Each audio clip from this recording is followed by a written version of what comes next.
Here on BBC1 in 15 minutes, there's another chance to see a special Songs of Praise from Johannesburg. Now at 6:25, the latest news from Moira Stuart.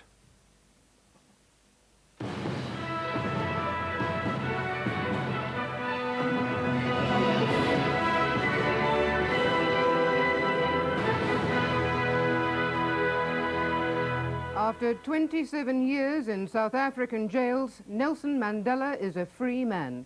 At 2:15 today, our time, he walked from the gates of Victor Verster prison hand in hand with his wife Winnie.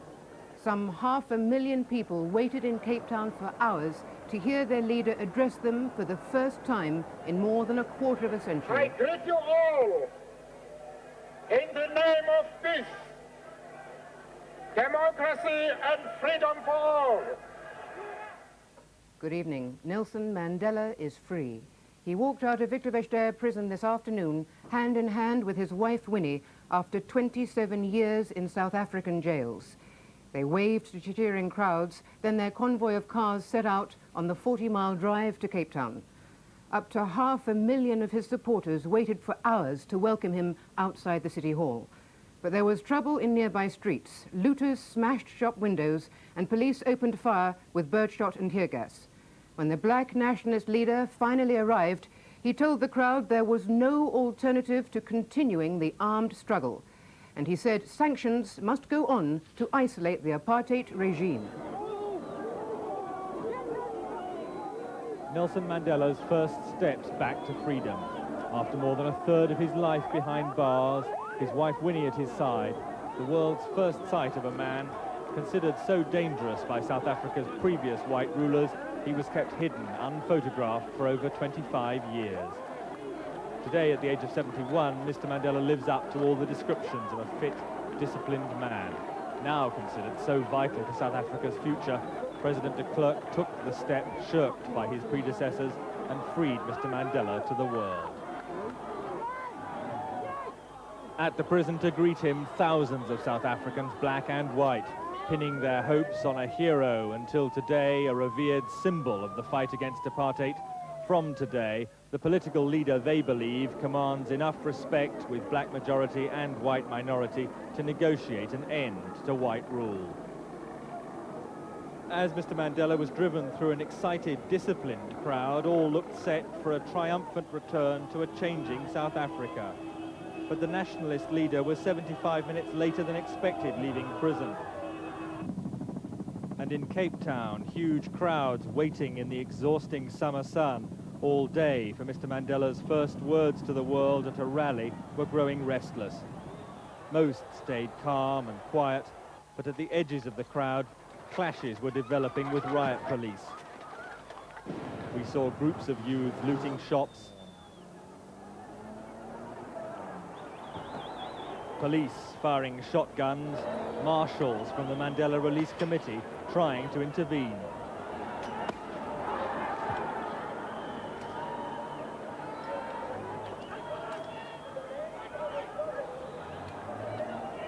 With the rally degenerating into chaos and violence at the fringes of the crowd, this is hardly the atmosphere of calm and dignity which both Nelson Mandela and President de Klerk want to herald the new South Africa.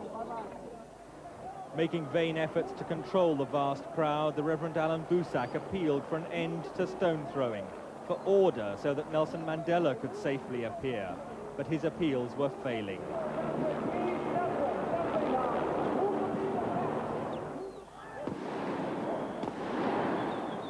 With open conflict where it was hoped Nelson Mandela would bring peace, ANC marshals couldn't keep the two sides apart. The injured are being ferried to makeshift first aid points. The rally organisers are bewildered, not knowing how to respond. James Robbins, BBC News, Cape Town. Nelson Mandela has just finished his historic speech to a vast and excited crowd from a balcony in Cape Town City Hall. He told them the armed struggle must go on and sanctions must be continued so as to isolate the apartheid regime. Today, the majority of South Africans, black and white, recognize that apartheid has no future.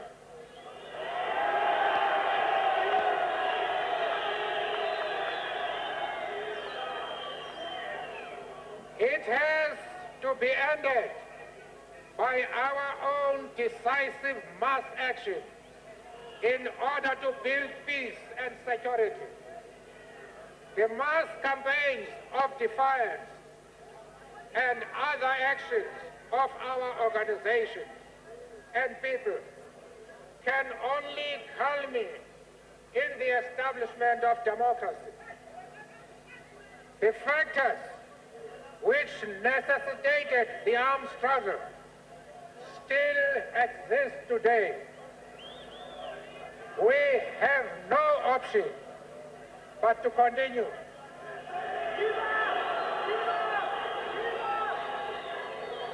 We express the hope that a climate conducive to a negotiated settlement would be created soon, so that there may no longer be the need for the armed struggle.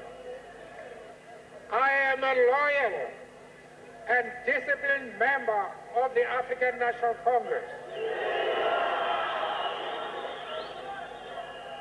In conclusion, I wish to go to my own words during my trial in 1964.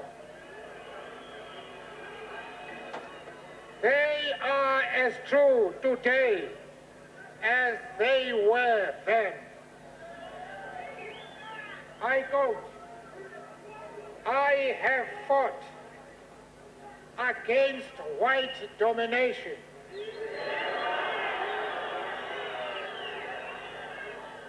And I have fought against black domination. I have cherished the idea of a democratic and free society in which all persons live together in harmony and with equal opportunity. It is an ideal which I hope to live for and to achieve. But if needs be, it is an ideal for which I am prepared to die." In Soweto Township, outside Johannesburg, thousands of people braved a thunderstorm outside the Mandela home as they waited for news that he was free. When it came, they cheered, sang, and danced in the streets.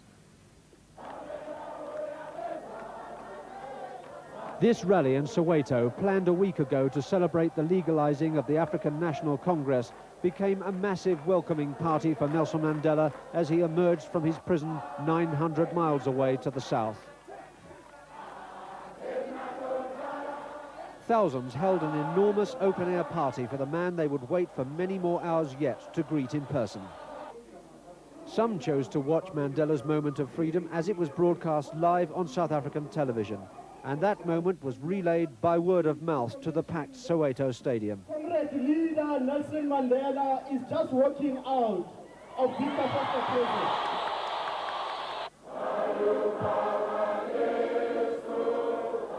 This was the moment for Soweto to sing the melodious anthem of millions of black people throughout southern Africa, Nkosi Sikelel' Africa. They sang it too outside the Soweto house that will be Nelson Mandela's new home.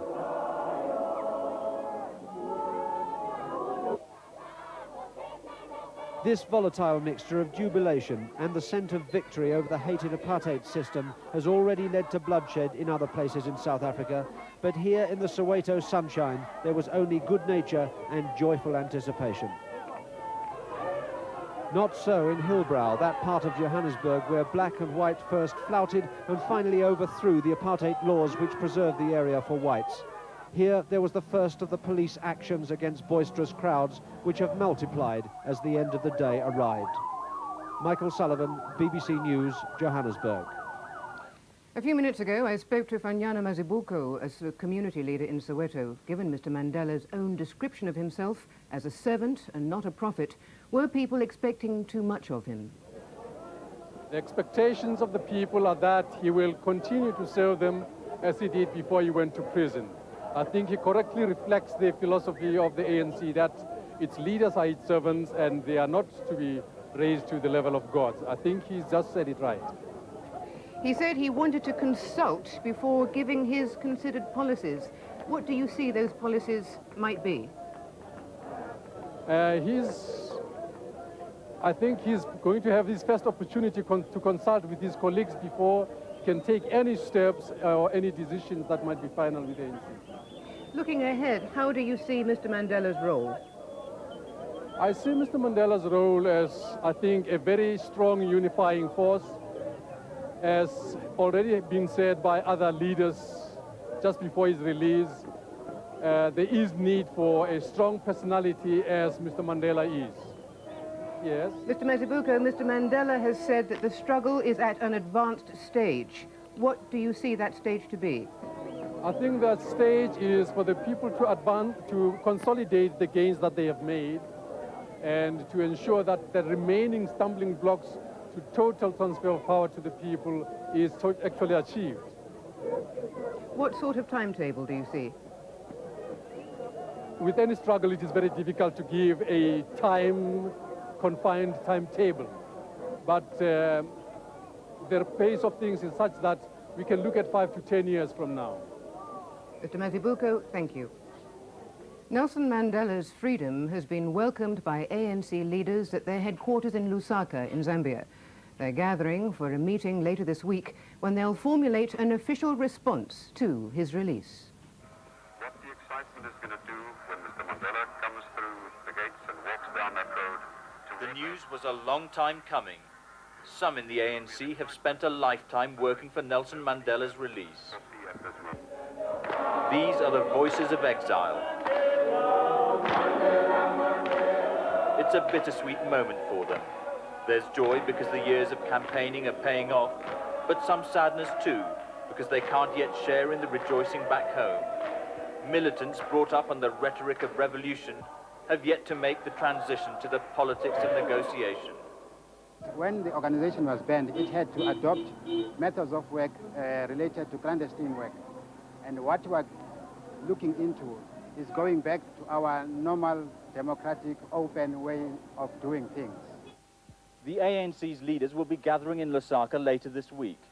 They'll have to decide when to go back and what role to play when they get there. It'll be one of the most important meetings in the movement's history. Zambia's president, Kenneth Kaunda, says Mr. de Klerk deserves some credit, and he's told him so on the phone. And those first things which he has done are good enough to enable the entire responsible leadership to sit down and talk, even if it means talking about talks. When the singing is over, the next stage begins. The road home won't be an easy one. George Alagaya, BBC News, Lusaka. Nelson Mandela's release has been welcomed by governments throughout the world. The Australian Prime Minister Bob Hawke said it was a positive sign that the walls of the abhorrent apartheid system may soon be breached. India's Prime Minister VP Singh called Mr. Mandela a valiant soldier of independence, justice and equality. But in welcoming the news as a significant landmark, the Organisation of African Unity said sanctions must go on because apartheid is still in place. Here, the Prime Minister has said the ban on new investments in South Africa no longer makes sense, and she'll be asking Britain's European partners to lift it. Mr. Kinnock led the singing of the ANC's anthem at a conference of Labour councillors in Cardiff on what he said was a day of very great joy, and he was firmly opposed to any plan of Mrs. Thatcher's to slacken sanctions. There was far too much yet to be won. If the sanctions were slackened now, as Mrs. Thatcher so desperately wants, then the apartheid regime would have won a great prize for making the smallest change. For after all, what have they done today? They've released a man after 28 years in prison, and he is a man who shouldn't have been in jail in the first place. That's what they've done today. At Chequers today, the Prime Minister seemed untroubled by accusations that she's once again isolated on the question of sanctions and that she's done virtually nothing to help dismantle apartheid. She wants Britain to make some practical recognition of President de Klerk's initiative, like helping to trigger much-needed investment into the South African economy. Removing the British sanctions, however limited they are, would help. The sanctions are very small indeed. They are gesture sanctions. When people are doing the right thing, boldly and courageously, as President de Klerk is, it seems quite absurd to still use sticks to beat them with, however small those sticks may be. From the anti-apartheid movement, a condemnation of the Prime Minister's indefensible and wrong-headed attitude. If we could just put that extra pressure, we'd get the negotiating process underway and we'd get rid of apartheid in months, not in years. Britain should now make it clear that we will join in multilateral action to keep the pressure on South Africa, and Mrs. Thatcher would probably be doing Britain and the cause of free democracy in South Africa much more good by joining in that rather than striking out on a path of her own. The Prime Minister has no intention of modifying her position, but she must be aware that she'll draw increasing criticism not only from political opponents, but from within the ranks of her own party as well. Nelson Mandela's release has been celebrated at rallies and parties around the country. In London, 5,000 people gathered in jubilant mood outside the South African embassy, and in many towns and cities, church bells rang. At the hour appointed for Mr. Mandela's release, hundreds of people spilled off the pavements into the road in front of South Africa House in Trafalgar Square, and the celebrations began.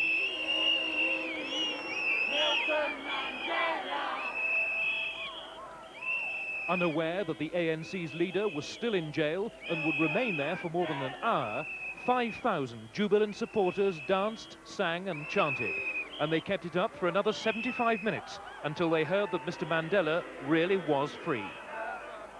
Most happiest moment of our lives. We've been waiting for it for 27 years, and we think Nelson's release now puts on the agenda the whole question of a new democratic South Africa. For every minute of the last 1,395 days, a vigil has been maintained in Trafalgar Square for Mr. Mandela's release. After almost 4 years, the protest will go on for the time being. There's another battle now about majority rule, and that's the next one to fight. But for the moment, we're celebrating this one. It's brilliant. All over the country, the long-awaited television pictures of Mr. Mandela's release were greeted with delight. There were large gatherings, as here in Manchester, and smaller ones, such as here in Ipswich. All, though, were equally enthusiastic. Others chose to catch a first glimpse of Mr. Mandela in their own homes. A close friend of the Mandela family, Mary Benson, says he looks the same as when he first went into prison. Well, actually, in some ways, he looked better because he was rather heavy when he was underground and on the run, although he did look terrific when he was in London that time in June '62, which was only a few weeks before he was captured. The bells of York Minster rang forth. A sound echoed in churches throughout Britain as the world's most famous prisoner was driven to freedom. Now, more than 4 hours later, they're still celebrating hard in Trafalgar Square with little sign of any let-up. And today's main story again. Nelson Mandela made his first speech in more than a quarter of a century to a crowd of hundreds of thousands in the centre of Cape Town. His freedom came this afternoon when he walked hand in hand with his wife Winnie from the Victor Verster prison. When he arrived in Cape Town, he told a crowd of some 500,000 people that his fight would go on with their support. There'll be more on these I therefore place the remaining years of my life in your hands.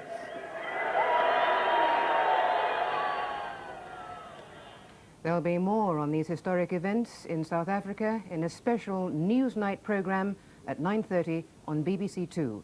Our next scheduled news is a specially extended programme at 10:15 here on BBC1.